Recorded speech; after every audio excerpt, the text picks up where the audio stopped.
Hi, Henna Fixation here. Today I want to share with you 3 design elements commonly found in henna body artistry. If you're looking to create your own designs or even to replicate the ones of those artists that you admire, you're going to find yourself looking repeatedly at these kind of designs. Today I'm only going to share with you 3 of them, but there are many more out there. You can look for them in my future tutorials. But for now, we're going to focus on these 3 elements. And the reason I want to share them with you and really put emphasis on practicing and mastering these elements is because if you are going to create a bigger design piece and your smaller elements are a little bit out of place, the whole design piece is going to look bad. Even if the sketching was incredible, the design composition is fantastic, but if the execution is going to be a little bit sloppy, then it affects the entire design, no matter where you are putting it. So take these 3 elements today and start practicing them and focus on them and really make them neat, and you're going to find that your artistry is going to improve dramatically. Whenever I'm practicing, I tend to use a old cone because I don't want to use my fresh paste like that. So normally this is a cone I'm not going to use on my clients, and either I practice on myself with it, or if it's really old, and you're going to notice in the videos sometimes it's even a little bit difficult to get it out of the cone, but it's because I'm using an old cone.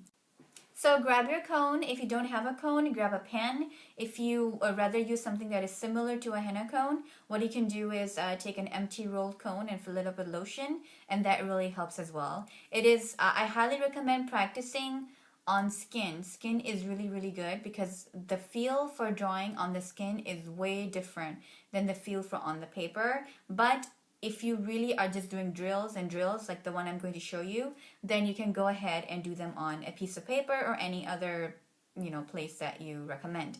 So grab a cone or a pen or whatever you have, and let's get started. The first element I'm going to show you is the spiral. Now normally the spiral is used as a filler. So if you notice like a huge hand, a bridal hand, you're going to notice that fills like this is very common. And the way to make it is that you're trying to make a circle. I'm going to show you a bigger one here. You're trying to make a circle, but you're just going to go inwards right at the end and make a spiral, trying your best not to touch any other line. Like that. So try it one more time. I'm going to make a smaller one this time. A circle. Let me just go a little bit inwards and just keep going as far as in as you like to make it look appealing, right? I think this size is normally the most commonly used one. You don't want to use too big either because then it creates too much of a negative space in the design. Just use it smaller. Now, once you have the hang of it, your muscle memory is down, because you've been practicing a little bit on making the spiral, just find a little corner on a piece of paper or make a square like I'm making right now, and you're just going to try to do it as a fill as if you were doing it on the design. So you just start it, and it's going to go a little bit faster here, but just to show you, you're just going to keep making it just like that. So normally this is how it is created. Roll after next, roll after next, and just keep practicing it and fill up the whole box. The second element I'm going to talk about today are bumps. These designs, or this design element, is normally used to embellishment of bigger element.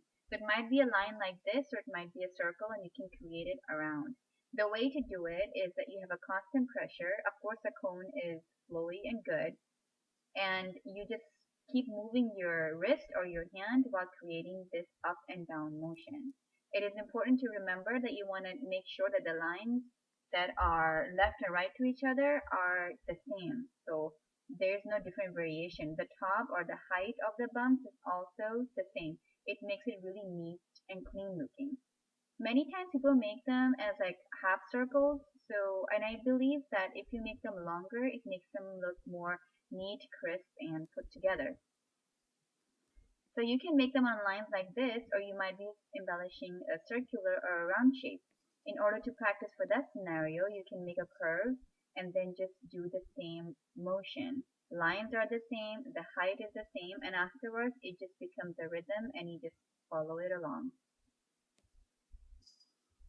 To add additional interest, you can change the variation of the width. So over here, we have the smaller width, and then on top of it, I'm making one with a bigger width. And that creates the visual interest, and you can create a nice little border for a lot of the designs. If you want to give it another extra touch, you can create even more. So at this point, this can be used as a fill as well as an element on its own. So you have the smaller elements now coming together to create what could be a major design piece. It's important to remember to keep it as neat and clean as possible by making sure that the lines are the same. Just take your time and practice just like this. Make them long. Even if you have to stretch them out for practice purposes, you can just keep doing that throughout the whole page. The final element we're going to talk about today is a combination of the first and the second one. I like to call them little flowers because they do look like little flowers, and you can use them as fills or stand-alone elements. And in this case, we're going to talk about them as if they're being used as fills. So over here, I did the similar start we've already been used to now, making the swirls, surrounding them with the little elements, with the little bumps, which now look like little petals. These petals now are really important because that's what's making the flower. So again, you want to make sure that they're neat. The petals should be the same size and the lines are as parallel as you can make them. It will make the design really pop out. You could choose to swap the filling inside this little flower by just making a dot, and you can just make the bumps all around it. You can make the bumps a little longer, a little smaller, a little wider to create an interest.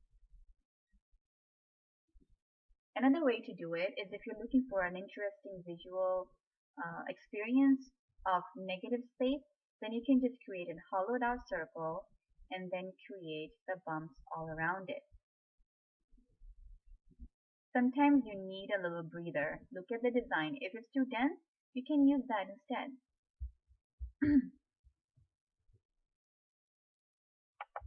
This element is very interesting because just by swapping out the inside of it, you can change the entire mood of the design. So for example, I'm just going to add these dots in the middle. That is going to create a different feel. And by making a little circle around it, I will be creating a perfect backdrop for the little bumps to land on. It's going to make the little circles all around it, the little bumps all around it, and that's it. You are pretty much done.